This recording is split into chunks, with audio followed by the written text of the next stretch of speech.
नमस्कार मित्रांनो, DMER Maharashtra अकॅडमीच्या YouTube चॅनलमध्ये तुमचं खूप खूप स्वागत आहे. आज आपण नर्सिंग क्षेत्रातल्या एका जबरदस्त करिअर संधीबद्दल सविस्तरपणे बोलणार आहोत. नुकतीच एक मोठी भरती जाहीर झालीये आणि ही संधी गमावून चालणार नाही. चला तर मग याबद्दल सगळं काही जाणून घेऊया.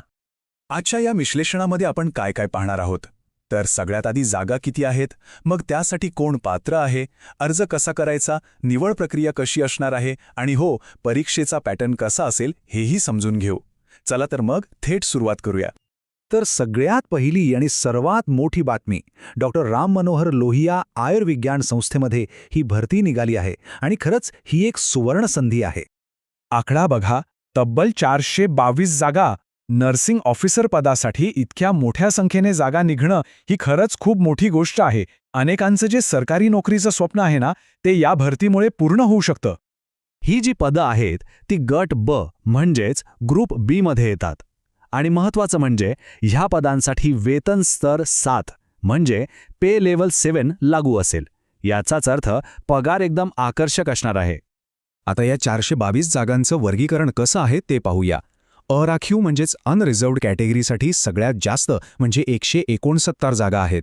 त्याचबरोबर OBC, SC, ST आणि EWS या सगळ्याच प्रवर्गांसाठी पुरेशा जागा ठेवल्या आहेत. त्यामुळे प्रत्येकाला एक चांगली संधी मिळणार आहे. ठीक आहे, जागा भरपूर आहेत हे कळलं.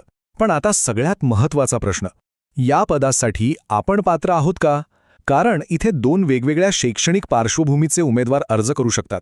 त्यामुळे तुमच्यासाठी नेमकं काय लागू होतंय हे नीट समजून घ्या. इथे 2 गोष्टी अगदी स्पष्टपणे लक्षात घ्या. जर तुमच्याकडे BSc किंवा पोस्ट बेसिक BSc नर्सिंगची डिग्री असेल तर तुम्हाला कोणत्याही अनुभवाची गरज नाही. तुम्ही थेट अर्ज करू शकता. पण जर तुमच्याकडे GNMचा डिप्लोमा असेल तर तुम्हाला कमीत कमी 50 बेडच्या हॉस्पिटलमध्ये 2 वर्षांचा अनुभव असणं बंधनकारक आहे. हा एक खूप महत्त्वाचा फरक आहे, तो लक्षात ठेवा. आणि हो, विशेषतः जे GNM उमेदवार आहेत त्यांच्यासाठी एक महत्त्वाची सूचना, फक्त अनुभव असून चालणार नाही. तुमच्याकडे जे अनुभवाचं प्रमाणपत्र आहे म्हणजे एक्सपिरियन्स सर्टिफिकेट, त्यात काही गोष्टी असणं अत्यंत आवश्यक आहे. एक गोष्ट डोक्यात पक्की ठेवा, तुमच्या अनुभव प्रमाणपत्रावर हॉस्पिटलचं नाव, त्याचा अधिकृत पत्र क्रमांक, तारीख आणि सगळ्यात महत्त्वाचं म्हणजे ते हॉस्पिटल किती बेडचं आहे याचा स्पष्ट उल्लेख हवाच. यापैकी एकही गोष्ट कमी असेल तर तुमचा अर्ज पुढे जाऊन रद्द होऊ शकतो. चला, पात्रतेचे मुद्दे तर आता स्पष्ट झाले. आता वळूया अर्ज प्रक्रियेकडे. महत्त्वाच्या तारखा काय आहेत, फी किती आहे आणि एक असा नियम जो अजिबात चुकवून चालणार नाही. तारखा लक्षात ठेवा. अर्ज प्रक्रिया 9 डिसेंबर 2025 पासून सुरू झाली आहे आणि शेवटची तारीख आहे 7 जानेवारी 2026. माझी एकच विनंती आहे, शेवटच्या दिवसाची वाट बघू नका, लवकरात लवकर अर्ज करून टाका. आता शुल्कावर एक नजर टाकूया. अराखीव, OBC आणि EWS उमेदवारांसाठी टोटल फी आहे 1180 रुपये. SC आणि ST उमेदवारांसाठी आहे 708 रुपये. आणि दिव्यांग उमेदवारांना कोणतीही फी भरावी लागणार नाही. आता हा नियम हा सगळ्यात महत्त्वाचा आहे, याकडे दुर्लक्ष करू नका. आरक्षणाचा फायदा फक्त आणि फक्त उत्तर प्रदेशच्या रहिवाशांनाच मिळणार आहे. जर तुम्ही महाराष्ट्र किंवा इतर कोणत्याही राज्यातून अर्ज करत असाल तर तुम्हाला अराखीव म्हणजेच अनरिझर्व्ड कॅटेगरीमधूनच अर्ज करावा लागेल. बरं, अर्ज तर भरला, पण त्यानंतर काय? तुमची निवड नेमकी कशी होणार? तर ही प्रक्रिया 2 टप्प्यांमध्ये विभागली आहे, जेणेकरून फक्त सर्वोत्तम उमेदवारच निवडले जातील. प्रक्रिया खूप सोपी आहे. पहिली असेल स्क्रीनिंग परीक्षा, जे फक्त एक पात्रता फेरी आहे, गर्दी कमी करण्यासाठी. जे यात पास होतील त्यांना मुख्य परीक्षेसाठी बोलवण्यात येईल आणि या मुख्य परीक्षेतल्या मार्कांवरूनच तुमची अंतिम निवड ठरणार आहे. याचा अर्थ काय? तर जेवढ्या जागा आहेत म्हणजे 422, त्याच्या 10 पट उमेदवारांना मुख्य परीक्षेसाठी निवडलं जाईल. म्हणजे जवळपास 4220 उमेदवार मुख्य परीक्षा देतील.